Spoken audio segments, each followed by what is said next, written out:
ጤናስልን ክቡራን ተመልካቾቻችን ከመሃል ሚዲያ የምሽት ዜናዎችን ይዘን ቀርበናል። በቅድሚያም አበይት ነጥቦችን እንሆ። ዘመቻ አንድነት በሚል በጀነራል ምግበይ የሚመራው ጽንፈኛ ፋኖ ቡድን በአማራ ክልል ትንኮሳ ለመፈጸም ቢሞክርም የማያዳግም እርምጃ ተወሰደበት። ሙሉ መግለጫውን ይዘናል። አብራችሁ ነው።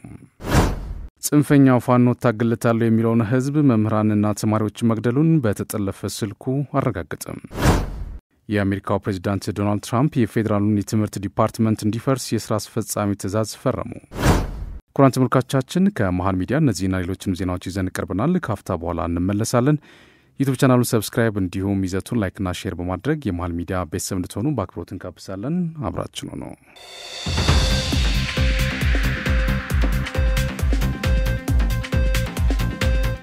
አዳዲስ የገበያ መዳረሻዎች በማስፋትና የቁጥጥር ስርዓት በመዘርጋት የንግድ እንቅስቃሴውን እንዲዘምን የተደረገ መሆኑን የአዲስ አበባ ከተማ አስተዳደር ምክትል ከንቲባና ኢንዱስትሪ ልማት ቢሮ ኃላፊ አቶ ዣንጥራር አባይ ገለጹ። የመዲናውን ህጋዊ ንግድ ለማሳለጥና ህገወጥ ንግድን ለመቆጣጠር ያለመ የውይይት መድረክ ከንግዱ ማህበረሰብ ጋር ተደርጓል። የአዲስ አበባ ከተማ አስተዳደር ምክትል ከንቲባና ኢንዱስትሪ ልማት ቢሮ ኃላፊ ኢንጂነር ዣንጥራር አባይ በዚህ ወቅት እንዳሉት ባለፉት የለውጥ ዓመታት ማህበራዊ፣ ፖለቲካዊና ኢኮኖሚያዊ ለውጦች ተመዝግበዋል። መዲናዋ ህጋዊ የንግድ ስርዓት እንድትከተል የህግ ማዕቀፎችን በማዘጋጀት የገበያ መዳረሻዎችን በማስፋት ውጤቶች መመዝገባቸውንም ገልጿል። አዲስ አበባን የአፍሪካ ተመራጭ የንግድ መዳረሻ ማድረግ የሚያስችል እንቅስቃሴ ይደረገ መሆኑን ጠቅሰው መዲናዋ በምሽት ጭምር የንግድ እንቅስቃሴ የሚከወንባት እንድትሆን የጋራ ስራ ያስፈልጋል ብሏል። የአዲስ አበባ ንግድ ቢሮ ኃላፊ ወይዘሮ ሀቢባ ሲራጅ የንግድ ማህበረሰብ የተመቻቸለትን የመስሪያ ቦታና የተፈጠረውን የገበያ ትስስር በመጠቀም ገበያውን ማረጋጋት እንዳለበት አሳስቧል። የከተማ አስተዳደሩ የንግድ ማህበረሰብ የሚገጥሙትን ችግሮች በውይይት ለመፍታት ዝግጁ መሆኑን ገልጸው ከለውጡ በኋላ የተመዘገቡ ስኬቶች ተጠናክረው እንዲቀጥሉ በትብብር መስራት ይገባል ብሏል። በምሽት የንግድ ትራንስፖርት አገልግሎቶችን ለማሳለጥ የወጣው ደንብ ቁጥር 185/2017 የንግድ ማህበረሰቡን ተጠቃሚ የሚያደርግ በመሆኑ ሁሉም ገቢራዊ ሊያደርገው እንደሚገባን ገልጿል። በውይይቱ ላይ ከተሳተፉት የንግድ ማህበረሰብ አባላት መካከል አቶ ወንዶሰን አዳነ መንግስት ለንግድ ማህበረሰብ የሚያወጣቸውን አሰራሮችና የህግ ማዕቀፎች ለሀገራዊ እድገትና ብልጽግና መሰረት የሚጥሉ መሆናቸውን ገልጿል። የንግድ ስርዓቱን ለማዘመንና ለማሳለጥ የንግድ ተቋማት እስከ ምሽት 3 ሰዓት ከ30 ድረስ እንዲሰሩ የወጣው መመሪያ ተገቢና ማህበረሰቡን የሚጠቅም መሆኑን ያነሱት ደግሞ አቶ በድሩ ቴዎድሮስ ናቸው። የአዲስ አበባ ከተማ አስተዳደር ካቢኔ ካቲት 29 2017 ዓ.ም ባካሄደው 8ኛ መደበኛ ስብሰባ በምሽት የንግድ ቤቶችና የትራንስፖርት አገልግሎት መስጫ ለማራዘም ደንብ ቁጥር 185/2017 ማጽደቁ ይታወቃል። የከተማዋ የንግድ ቢሮ ከመዲናው ሁለንተናዊ እድገት አኳያ የአብዛኛው ማህበረሰብ የስራ ባህልና ፍላጎት በመለወጡ የምሽት ንግድ ስራዎችንና አገልግሎቶችን ወጥ በሆነ መልኩ ለመተግበር እየተሰራ መሆኑን አስታውቋል። በመሆኑም ደንቡ ከመጋቢት 10 2017 ዓ.ም ጀምሮ ተግባራዊ መሆን ጀምሯል ብለዋል። በሲዳማ ክልል ከ1.5 ቢሊዮን ብር በላይ ወጪ የተጀመረ የውሃ የመንገድና የድልድይ መሰረተ ልማቶች ግንባታ እየተፋጠነ መሆኑን የክልሉ ርዕሰ መስተዳድር አቶ ደስታ ሊዳሞ አስታወቁ። ርዕሰ መስተዳድሩ ባለፉት 2 ቀናት በክልሉ ምስራቃዊ ሲዳማ ዞን በተለያዩ ወረዳዎች እየተገነቡ ያሉ መሰረተ ልማቶች ግንባታ አፈጻጸም ተመልክቷል። ርዕሰ መስተዳድሩ አቶ ደስታ ሊዳሞ በወቅቱ እንደገለጹት የክልሉ መንግስት ለህዝብ የመሰረተ ልማት ጥያቄዎች ምላሽ ለመስጠት በትኩረት እየሰራ ነው። በዚህም በበጀት ዓመቱ ከ1.5 ቢሊዮን ብር በላይ ወጪ የተጀመሩ የውሃ የመንገድና የድልድይ መሰረተ ልማቶች ግንባታ እየተፋጠነ መሆኑን ተናግረዋል። የመሰረተ ልማቶች ግንባታዎች በበጀት ዓመቱ መጨረሻ ተጠናቆ ለአገልግሎት እንደሚበቁም አመላክቷል። በተለይም ባለፉት 4 ዓመታት የህዝብን ጥያቄ የመለሱ የመንገዶች ግንባታ መከናወኑን አስታውሰው ዘንድሮ ደግሞ ከ360 ሚሊዮን ብር በላይ በሆነ ወጪ መንገዶች የሚያገናኙ የ12 ድልድዮች ግንባታ እየተጠናቀቀ መሆኑን አስታውቋል። ከድልድይ ግንባታዎች በተጨማሪ የአዳዲስ መንገዶች ግንባታና ጥገና እየተከናወነ መሆኑን ጠቁመው መንገዶቹ ወረዳን ከወረዳ በማገናኘት የህዝቡን ኢኮኖሚያዊና ማህበራዊ ተጠቃሚነት የሚያረጋግጡ ናቸውም ብሏል። የክልሉ መንግስት ለመንገድ መሰረተ ልማት ግንባታ በየዓመቱ ከፍተኛ በጀት እንደሚመድብ የገለጹት ርዕሰ መስተዳድሩ በዘንድሮ በጀት ዓመትም 1 ቢሊዮን ብር የሚሆን በጀት መመደቡን ተናግረዋል። የሚገነቡ መንገዶችም በተያዘላቸው የጊዜ ገደብና ጥራት ተጠናቀው ለአገልግሎት እንዲበቁ ተገቢውን ክትትልና ድጋፍ ይደረግ መሆኑን አስታውቀዋል። ከመንገዶች በተጨማሪ የተጀመሩ የውሃ ፕሮጀክቶችም የክልሉን የመጠጥ ውሃ ሽፋን ወደ 65% ለማሳደግ የሚደረገውን ጥረት የሚያግዙ መሆናቸውም ገልጿል። በክልሉ በንሳ ቦሯና አሮርሷ ወረዳዎች ግንባታቸው የተጀመሩ የውሃ ፕሮጀክቶችም አፈጻጸማቸውም ከ80% በላይ መድረሱን ተናግረዋል። የጉብኝቱ ዓላማ የተጀመሩ የመሰረተ ልማት ፕሮጀክቶች አፈጻጸም በመገምገም ተገቢውን ድጋፍ ማድረግ መሆኑን የገለጹት ርዕሰ መስተዳድሩ አብዛኞቹ ፕሮጀክቶች ወደ መጠናቀቅ መድረሳቸውን ተናግረዋል። ርዕሰ መስተዳድሩ ከመንገድ ድልድይና የውሃ ፕሮጀክቶች በተጨማሪ የአገልግሎት አሰጣጡን የሚያሳልጡ የተቋማት ግንባታዎች አፈጻጸምም ተመልክተዋል። በዋግ ኽምራ ብሔረሰብ አስተዳደር በተፈጥሮ አደጋ ምክንያት ለችግር ለተጋለጡ ወገኖች 5 ሚሊዮን ብር ግምት ያለው የምግብ እህል ድጋፍ ተደረገ። ድጋፉን ያደረገው በኢትዮጵያ ኦርቶዶክስ ተዋሕዶ ቤተክርስቲያን የዋግ ኽምራ ብሔረሰብ አስተዳደር ሀገረ ስብከት ከተለያዩ ወገኖች ጥሪ በማድረግ ያሰባሰበውን ድጋፍ መሆኑ ተገልጿል። የብሔረሰብ አስተዳደር የአደጋ መከላከልና ምግብ ዋስትና ጽሕፈት ቤት የቅድመ ማስጠንቀቂያና ምላሽ ቡድን መሪ ወይዘሮ ዝናሽ ወርቁ እንዳሉት በአስተዳደሩ በጎርፍ በናዳና በረዶ አደጋዎች ጉዳት ለደረሰባቸው ለ8667 የህብረተሰብ ክፍሎች ድጋፍ ተደርጓል። የምግብ እህል ድጋፍ ለችግሩ የተጋለጡ ወገኖች በአካባቢያቸው ተረጋግተው እንዲቆዩ የሚያስችል መሆኑን ተናግሯል። የሀገረ ስብከቱ ሊቀ ጳጳስና የሲኖዶስ አባል ብፁዕ አቡነ በርናባስ ድጋፉን ሲያስረክቡ እንደገለጹት የደረገው ድጋፍ 5 ሚሊዮን ብር ወጪ የተደረገበት ነው። ድጋፉም በክረምቱ በደረሰው አደጋ ለችግር ለተጋለጡ የጋዝጊባላ የደሃናና ጻግብጂ ወረዳዎች የህብረተሰብ ክፍሎች የሚውል መሆኑን ተናግረዋል። ሊቀ ጳጳሱ ሀገረ ስብከቱ ባቀረበው ጥሪ መሰረት ድጋፉ ላደረጉ በውጭና በአገር ውስጥ ለሚኖሩ ኢትዮጵያውያን ምስጋና አቅርበዋል። ከድጋፉ ተጠቃሚዎች መካከል አርሶ አደር ያለው ደሴ በክረምቱ ወቅት በደረሰ የጎርፍና የበረዶ አደጋ በማሳ ካለው ሰብላቸው በተጨማሪ መኖሪያ ቤታቸው በመውደሙ ለከፋ ችግር ተጋልጠው እንደነበር ገልጸዋል። ወይዘሮ ሙሉ ተማረ በበኩላቸው በክረምቱ በደረሰው አደጋ ገበሬው የዘራው ሰብል መክኖ መቅረቱን ጠቅሰው ድጋፉ የዕለት ምግብ ችግራቸውን እንደሚቀርፍላቸው ተናግረዋል።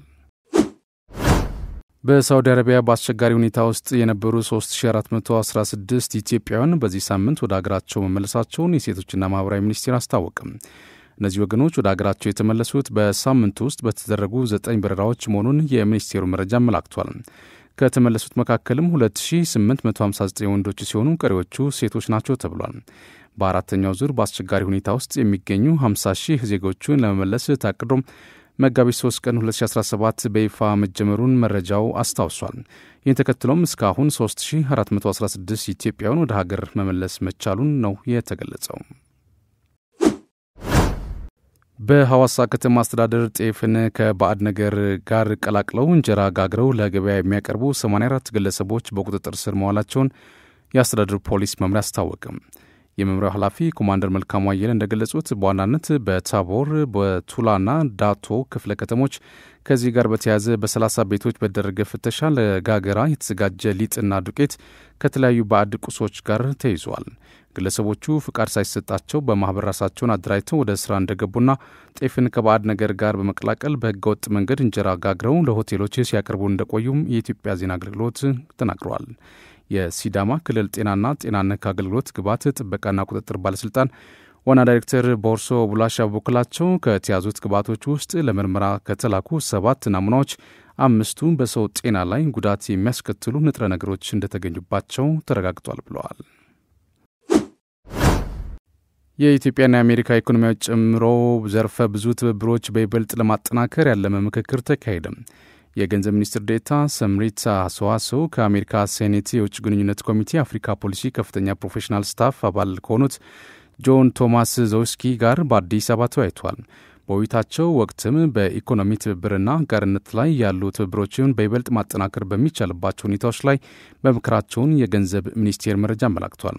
በሀገራቱ መካከል ያለውን ኢኮኖሚያዊና ፖለቲካዊ ትብብር በይበልጥ የሚያጎለብቱ ተግባራትን ለማከናወን ኢትዮጵያ ቁርጠኛ መሆኗን ሚኒስትር ዴኤታው አስረድተዋል። አሜሪካ ለኢትዮጵያ ቁልፍ አጋሯ መሆኗን በውይይቱ ወቅቱ አስረድተዋል። ጆን ቶማስ ዞውስኪ በበኩላቸው በአሜሪካ መንግስት አስተዳደር ውስጥ ያሉትን ለጋራ ጠቃሚነትና እድገት ምቹ የሆኑ የፖሊሲ ለውጦች አብራርተዋል።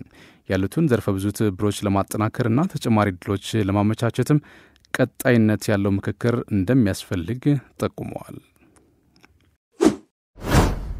የገንዘብ ሚኒስትር ዴኤታ ስምሪታ ሰዋሰው በኢትዮጵያ የፊንላንድ አምባሳደር ሄለን አይራክሲነን እና የሀገሪቱ የውጭ ጉዳይ ልዑክ ጋር ተወያይቷል።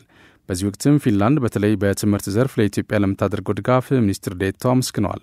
ኢትዮጵያ ለተሟላ ኢኮኖሚ ሪፎርም ቁርጠኛ መሆኗን አስታውቀው ለማህበራዊ ችግር ተጋላጭ የሆኑ ዜጎችን ተደራሽ ለማድረግ የተሰራ መሆኑን አስረድቷል።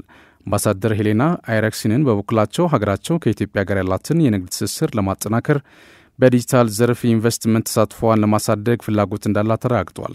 ፊንላንድ የኢትዮጵያን የልማት አጀንዳ ከግብ ለማድረስ በትብብር የምታከናውናቸውን የልማት ስራዎች አጠናክራ እንደምትቀጥልም አስገንዝበዋል። የደቡብ ኢትዮጵያ ክልል ርዕሰ መስተዳድር ጥላሁን ከበደ በኢትዮጵያ የቻይና አምባሳደር ከሆኑት ቼን ሃይ ጋር በሁለትዮሽ የሥራ ስምምነት ላይ በአርባ ምንጭ ከተማ ተወያይተዋል። በዚህ ወቅት ርዕሰ መስተዳድሩ እንዳሉት በክልሉ በርካታ የቻይና ድርጅቶችና ባለሀብቶች በተለያዩ ልማታዊ ስራዎች ተሰማርተው ይገኛሉ። በተለይም በኮንስትራክሽንና በቡና ንግድ ትስስር እየተሰራ ያለው የጋራ ስራ ተጠናክሮ መቀጠል እንዳለበት ማስገንዘባቸውን የክልሉ ኮሚኒኬሽን ቢሮ መረጃ አመላክቷል። በቀጣይም በተለያዩ ኢንቨስትመንት ዘርፎች መሰማራት ለሚፈልጉ የቻይና ባለሀብቶች የክልሉ መንግስት ሁኔታዎችን እንደሚያመቻች አረጋግጠዋል። አምባሳደሩ በበኩላቸው በኮንስትራክሽን ቴክኖሎጂ ልውውጥ፣ ቱሪዝም፣ የአካባቢውን የቡና ምርት ማስተዋወቅና የአቅም ግንባታ መስኮች ቻይና ከኢትዮጵያ ጋር በስፋት መስራት የምትፈልግባቸው ናቸው ሲሉ ተደምጠዋል። በሌላ በኩል ርዕሰ መስተዳድሩና የአምባሳደሩ በተገኙበት የቻይናውያን የባህል ቀን በአርባ ምንጭ ዩኒቨርሲቲ ተከብሯል። ኢትዮጵያ ከጎረቤት ሀገራት ጋር ያላት ሰላማዊ ግንኙነት አብሮ የማደግ ፍላጎቷ ማሳያ ነው ሲሉ አምባሳደር ዲና ሙፍቲ ገለጹ። ጠቅላይ ሚኒስትር ዶክተር አብይ አህመድ ትናንት ከሕዝብ ተወካዮች ምክር ቤት አባላት ለቀረቡላቸው ጥያቄዎች በሰጡት ምላሽና ማብራሪያ ኢትዮጵያ ባለፉት 7 ዓመታት ከጎረቤት ሀገራት ጋር በትብብር የመልማት ፍላጎቷን በተግባር ማሳየቷን ገልጿል። የባህር በር ጥያቄዋ የህልውና ጉዳይና በመርህ ላይ የተመሰረተ መሆኑን ጠቅሰው ከጎረቤት ሀገራት ጋር ጦር የሚያማዝዝ እንዳልሆነም ተናግረዋል። በዚህ ጉዳይ ከማንም ጋር ግጭት ውስጥ የመግባት ፍላጎት እንደሌላት በአጽንኦት የገለጹት ጠቅላይ ሚኒስትሩ የልማትና የብልጽግና ህልሟን እውን ለማድረግ ከሀገራት ጋር በትብብር ትሰራለች ብለዋል። በሕዝብ ተወካዮች ምክር ቤት የውጭ ግንኙነትና ሰላም ጉዳዮች ቋሚ ኮሚቴ አባል አምባሳደር ዲና ሙፍቲ ኢትዮጵያ ከጎረቤት ሀገራት ጋር ያላትን ሰላማዊ ግንኙነት በተመለከተ ለኢትዮጵያ ዜና አገልግሎት ጋር ቆይታ አድርገዋል። እንደ አምባሳደሩ ገለጻ መንግስት ባለፉት ዓመታት ከጎረቤት ሀገራት ጋር ያለውን ግንኙነት ሰላማዊና በትብብር ላይ የተመሰረተ ለማድረግ ያከናወናቸው ተግባራት ውጤታማ ናቸው። ኢትዮጵያ በውጭ ጉዳይ ፖሊሲዋ ጭምር ቅድሚያ ለጎረቤት ሀገራት በመስጠት በሁሉም ዘርፍ ትብብሯን ለማሳደግ እየሰራች መሆኑንም ተናግሯል። በቅርቡ ከሶማሊያ ጋር የነበረውን መጠራጠር በሰላማዊ መንገድ ለመፍታት የተደረገው ጥረትም የዚህ ማሳያ መሆኑን ገልጿል። ኢትዮጵያ በመሰረተ ልማት ከጎረቤት ሀገራት ጋር ያላትን ትስስር የበለጠ ለማጠናከር እየሰራች ነው ያሉት አምባሳደር ዲና ይህም ሀገራቱ መተማመንን በማጎልበት በጋራ እንዲያድጉ የሚያስችል ነው ብሏል። ሰላማዊ ግንኙነት የፈጠሩ ሀገራት የንግድና ኢንቨስትመንት ግንኙነታቸውን የማጠናከርና በጋራ የመልማት ዕድላቸው የተሻለ መሆኑን በማሳየት ተጠቅሷል። ኢትዮጵያ ባስተናገደቻቸው ሀገራዊና ዓለም አቀፋዊ ስብሰባዎች እንዲሁም በሁለትዮሽና በባለብዙ ወገን መድረኮች በአፍሪካ ዘላቂ ሰላምና ልማት እንዲረጋገጥ ያላትን ቁርጠኝነት ማሳየቷንም ገልጿል። ፍላጎቷን በሰጥቶ መቀበል መርህ እንጂ በጦርነት ማሳካት እንደማትፈልግና በአንዳንድ ሀገራት ውስጥ ያሉ ግጭቶች በውይይት እንዲፈቱ ሚናዋ እንደምትወጣም አንስተዋል። ጽንፈኛው የፋኖ ቡድን እታገለታለሁ ከሚለው ህዝብ ውስጥ መምህራንና ተማሪዎችን መግደሉን በተጠለፈ ስልክ አረጋገጠ። ቡድኑ ትምህርት ለምን ይማራሉ ለምንስ እንደኛ አልሆኑም ሲል በርከት ያሉ ቁጥር ያላቸው ተማሪዎችና መምህራኖችን መግደሉን ተናግሯል። ጽንፈኛ ቡድን የትምህርት ቤቱን ርዕሰ መምህር ጨምሮ 7 መምህራንና ቁጥራቸው 20 የሆኑ ተማሪዎች በግፍ መገደላቸውን በተጠለፈ ስልካቸው ሲያወሩ ተሰምቷል። በትናንትናው ዕለት የፌዴራል ጠቅላይ ሚኒስትር ዶክተር አብይ አህመድ በሕዝብ ተወካዮች ምክር ቤት አባላት ለቀረቡላቸው ጥያቄ ማብራሪያ በሚሰጥበት ወቅት የኢትዮጵያ ፖለቲካ ባህልን በተመለከተ በመጠፋፋትና በፍረጃ እየተሸበበ መሆኑን ይህ ብቻ ሳይሆን በምርጫ የተመረጠ መንግስት በኃይል ለመጣል የሚሞክሩ ኃይሎች መኖራቸውና የሚገርመው ደግሞ የሚያሰቃዩት እንታገልልሃለን የሚሉትን ህዝብ ነው ማለታቸው ይታወሳል። ጽንፈኛ ቡድን ከህወሓት አንጃ ቡድን አመራሮችና ከሻዕቢያ ተልዕኮ በመውሰድ የአማራን ህዝብ ለከፋ ችግርና ስቃይ እያዋለው እንደሆነ የደረሱን መረጃዎች አመላክቷል። በዓለም የሚገኙ በሽብር የተፈረጁ ቡድኖች አልቃይዳ፣ አይሲስ፣ አልሸባብና ቦኮ ሃራም ተማሪዎችን ሲገሉ እንዳልታዩ በማንሳት ይህ ጽንፈኛ ቡድን ግን ተማሪዎችን ገሎ ሲፎክር መሰማቱ የድንቁርና ጥግነታቸውን ያሳየ እንደሆነ ሀሳቡን ለመሃል ሚዲያ የሰጠ ግለሰብ ተናግሯል። ተማሪዎችን ገሎ ሲፎክርና ሲሸለል የነበረው ጽንፈኛ ቡድን ለዚህ የሰጠውን ማስረጃ እንደ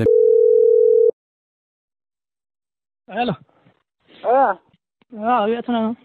አቤት ነው። ያው ምን አለ አንተ የእንተናን ያበጃለሙን የልጅጋል ያንተናን ኮምተው ታንዳሉ ያበጃለሙን እርሰ መምሩ ማለት ነው።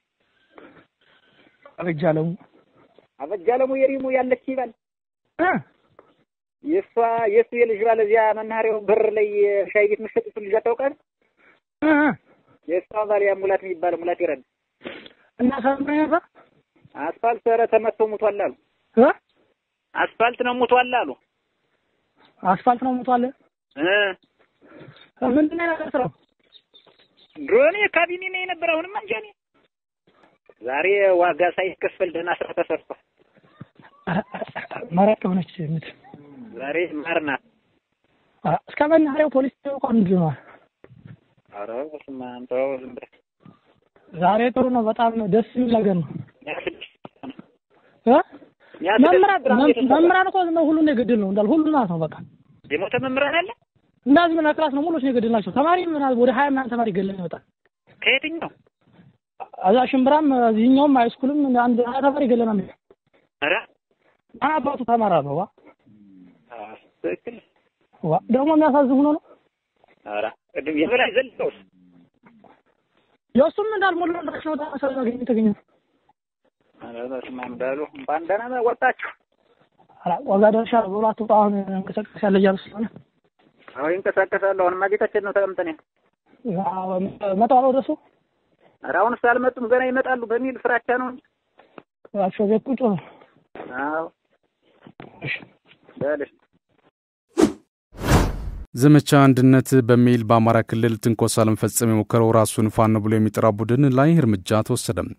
በብርጋዴር ጀነራል ምግበይ ኃይልና ግብረ አበሮቹ አደረጃጀትና አይዞ ባይነት ዘመቻ አንድነት በሚል ስያሜ በተለያዩ የአማራ ክልል ወረዳዎች ትንኮሳ ለመፈጸም የሞከረው ጽንፈኛ ቡድን ላይ እርምጃ መውሰዱን የመከላከያ ሰራዊት አስታውቋል። ብርጋዴር ጀነራል ምግበይ እድሜ ልኩን በታሪኩ ግጭት እየጠመቀ የትግራይን ህዝብ ወደ ጦርነት በማስገባት ያለምንም ወታደራዊ ዕውቀት ወጣቱን ወደ እሳት አስገብቶ የማስፈጀት ታሪክ ያለው ጸረ ሰላምና ጸረ ልማት አራማጅ ነው ብሏል። መከላከያ ሰራዊት በማህበራዊ ትስስር ገጹ ባጋራው መረጃ ውጊያው ከብዶት የሸሸውን ወጣት ለምን ሸሸህ በሚል ሰበብ በጅምላ የመረሸን ልምድ ያለውና ያለ ዕውቀት የትግራይን ወጣቶች ደም ሲመጥ የቆየ መሆኑ ሳያንሰው አሁን ላይም የጽንፈኛው መሪዎች ነን ባዮች አማካኝነት የሰላም ፈላጊውን የአማራን ወጣት ህይወት ለመቅጠፍ እንቅስቃሴ የጀመረ መሆኑን ታውቋል ብሏል መረጃው። ባለፈው ጊዜ በነበረው የሰሜን ጦርነት በመቶ ሺህ የሚቆጠሩ የትግራይ ወጣትን እያስረሸነ የፈጀ የጥቁር ታሪክ ጸሐፊነቱ ሳያንስ አሁን ላይም መሰል ድርጊት ለመፈጸም እየተንቀሳቀሰ ነው ተብሏል። ምዕራብ ትግራይን አስመልሳለሁ በሚል እሳቤ ሁለት ጊዜ ፌዴራል መንግስት ሰራዊትን ለማጥቃት ሞክሮ በ10 ሺህ የሚቆጠሩ ወጣቶችን ያስበላ ውጊያ እምቢ ሲለው የራሱን ታጣቂዎች ረሽኖና ገድሎ ውጊያውን ሳይሳካለት አከርካሪው ተመቶ ሸሽቷል ብሏል መከላከያ ሰራዊት። ምግበይ ኃይሌ ዘረፋና ሌብነት የተካነበት መደበኛ ስራው ነው ያለው የመከላከያ ሰራዊት መረጃም በአሁኑ ጊዜ የትግራይ ወርቅ እየዘረፈ በኤርትራ በኩል አድርጎ እየሸጠ ይገኛል ሲልም ገልጿል። በኢህአዴግ ዘመን በዘረፋና ሌብነት ታዋቂ የነበረ ብቻ ሳይሆን በሰረቀውና በዘረፈው ገንዘብ አዲስ አበባ ላይ ፎቆችን የደረደረ አልፍ ሲልም ዱባይ ላይ ፎቆችን ለመስራት በቅርብ ጊዜ የተዋዋለ ስለመሆኑ በሶሻል ሚዲያ ሲነገር ቆይቷል ነው የተባለው። በጦርነት ከቀቀለው ወጣት በተጨማሪ የረሽናቸው በብዙ ሺዎች የሚቆጠሩ ወጣቶች በመኖራቸው ትግራይ ሰላም እንድትሆን ከቶንም አይፈቅድም ሲል ገልጿል መከላከያ ሰራዊት። ምክንያቱም ደግሞ የትግራይ ህዝብ ልጆቹን ይጠይቀኛል የሚል ስጋት አንደኛው ሲሆን ሌላኛው ደግሞ እያደረገ ያለው የወርቅ ዘረፋ እንዳይጋለጥበት በማሰብ ነው የተባለው። በሌላ በኩል ምግበይ ኃይሌ የፕሪቶሪያ ስምምነት እንዲፈርስ እንዳይሳካም ከፍተኛ ጥረት እያደረገ ያለ ከመሆኑም በላይ የጊዜያዊ መስተዳድሩን ማህተም ለመንጠቅና በኃይል አፍርሶ ስልጣን ለመያዝ የሞከረ የጸረ ሰላምና ጸረ ልማት አራማጅ ነው ብሏል መረጃው። የሰላም ጠንቅ የሆነው ምግበይ ኃይሌ ለዚህ መሰሪ ተግባሩ ጽንፈኛው ኃይል እንደ ተባባሪነት በመጠቀም በራሱ ክልል ላይ ያልተገባ ውድመት እንዲፈጽም አዞታል ነው ያለው። ነገር ግን ዘመቻ አንድነት በሚል ስያሜ ጽንፈኛው አስተባብሮ በጀመረው ትንኮሳ ከፍተኛ የሆነ ሰብአዊና ቁሳዊ ኪሳራ ደርሶበታል ይላል የመከላከያ ሰራዊት መረጃ። በደቡብ ጎንደር፣ በምዕራብ ጎንደር፣ በሰሜን ጎጃም፣ በምስራቅ ጎጃም፣ በምዕራብ ጎጃም እንዲሁም በሰሜን ወሎ የምግበይ ኃይሌ ተላላኪ ጽንፈኞች በለኮሱት እሳት ተለብልበዋል ብሏል። በዚህ ሁለት ቀናት ብቻም 317 የተገደለ፣ 41 የተማረከ፣ 125 የቆሰለ፣ 27 እጅ የሰጠ፣ 51 በምህረት የገባ፣ 15 መረጃ አቀባይ የተያዘ በድምሩ 576 የሰው ኪሳራ ደርሶበታል ብሏል። እንዲሁም አንድ መትረየስ፣ 119 ክላሽ፣ 46 ኋላ ቀር መሳሪያ፣ 8 ሽጉጥ፣ 22 ቦምብ፣ 2290 የተለያዩ አይነት ተተኳሾች፣ 28 ትጥቅ፣ የመገናኛ ሬዲዮ፣ ተሽከርካሪ፣ ባጃጅ፣ ሞተር ሳይክል እና ሌሎች ቁሶችም በሰራዊታችን ቁጥጥር ስር ውሏል ብሏል የመከላከያ ሰራዊት። ይህ በመግቢያ ኃይልና በግብረ አበሮቹ አይዞባይነት የተጋለበው ጽንፈኛ ቡድን በዚህ ልክ ኪሳራ ያደረሰበት ሲሆን በሕይወት የተረፈውም የትም የተበታተነ መሆኑ ተረጋግጧል ብሏል በመግለጫው። የደንብ ልብስ መለያን አስመስለው በመልበስ ህዝቡን ሲያሳስቱ ነበር የተባሉ ተጠርጣሪዎች በቁጥጥር ስር ዋሉ። የአዲስ አበባ ከተማ አስተዳደር ደንብ ማስከበር ባለስልጣንን መለያ አስመስለው በመልበስ ህዝቡን ሲያሳስቱ ነበር የተባሉ ተጠርጣሪዎች በቁጥጥር ስር መዋላቸውን የአዲስ አበባ ፖሊስ አስታውቋል። ተጠርጣሪዎቹ አንደኛ ሸጋው ጫኔ አንላይ ጥበቃ፣ ሁለተኛ መሐመድ ሐምዛ ያሲን ባለሱቅ፣ ሶስተኛ አቤኔዘር ተስፋያ በየነ ቲክቶከር፣ አራተኛ ጌትነት ደምለው ዳምጤ ጥበቃ የተባሉ ግለሰቦች ናቸው። ተጠርጣሪዎቹ በቂርቆስ ክፍለ ከተማ ወረዳ 10 ልዩ ቦታው ደብረ ወርቅ ህንጻ አካባቢ ደንብ ማስከበር በማስመሰል በጎዳና ላይ ንግድ የሚተዳደሩትን ንብረታቸውን በመበተንና በመደብደብ የሐሰት ቪዲዮ በመስራት ህብረተሰቡን አሳስተው መንግስት ላይ ጥላቻ እንዲፈጠር ያደረጉ መሆናቸውም ተመላክቷል። ተጠርጣሪዎቹ አሁን ላይ በፖሊስ ቁጥጥር ስር ውለው ጉዳያቸው እየተጣራ እንደሚገኝም ተመላክተዋል። ይህ ዜና እየተላለፈላችሁ የሚገኘው ከመሃል ሚዲያ የመሃል ዜናችን ነው። ዜናዎቻችን ይቀጥላሉ። የአሜሪካው ፕሬዚዳንት ዶናልድ ትራምፕ የፌዴራሉ የትምህርት ዲፓርትመንት እንዲፈርስ የሥራ አስፈጻሚ ትእዛዝ ፈረሙ። የተወሰኑ የአሜሪካ ወግ አጥባቂዎች ለረጅም ጊዜ ሲያለሙት የነበረ ሲሆን ትራምፕ በምርጫ ቅስቀሳቸው ወቅት ተቋሙን እንደሚያፈርሱት ቃል ገብቶ ነበር። የሪፐብሊካኑ ፕሬዚዳንት የትምህርት መመሪያውን አስደንጋጭ ውድቀት ያመጣ ሲሉ የከሰሱት ሲሆን ተቋሙ የሚቆጣጠረውን ገንዘብ ለግዛቶች ለመመለስ ቃል ገብቷል። ተቋሙን ለመዝጋት የአሜሪካ ምክር ቤት ይሁንታ እንደሚያስፈልግ ዋይት ሃውስ ቢያሳውቅም ትራምፕ በተቻለ ፍጥነት እንዘጋዋለን ብሏል። ተቋሙ ባለፈው ሳምንት ከፍተኛ የሰራተኞች ቀነሳ እንደሚያደርግ እንዲሁም ከአሁኑ ይዘጋል የሚለውን እርምጃ ጋር ተያይዞ በርካታ ህጋዊ ተግዳሮቶች ገጥሞታል። ሐሙስ ዕለት በዋይት ሃውስ በትምህርት ቤት ጠረጴዛ ላይ በተቀመጡ ሕፃናት ተከበው የነበሩት ትራምፕ አሜሪካ ከየትኛውም ሀገር በበለጠ ለትምህርት ብዙ ገንዘብ ታፈሳለች፣ ሆኖም ተማሪዎች በውጤታቸው ደረጃ ግርጌ ላይ እንደሚገኙ አክሏል። ዋይት ሃውስ በበኩሉ የትራምፕ አስተዳደር የተቋሙን የተወሰኑ ክፍሎችን በሕግ ወሰኑ ውስጥ ለመዝጋት እንደሚንቀሳቀስ ገልጿል።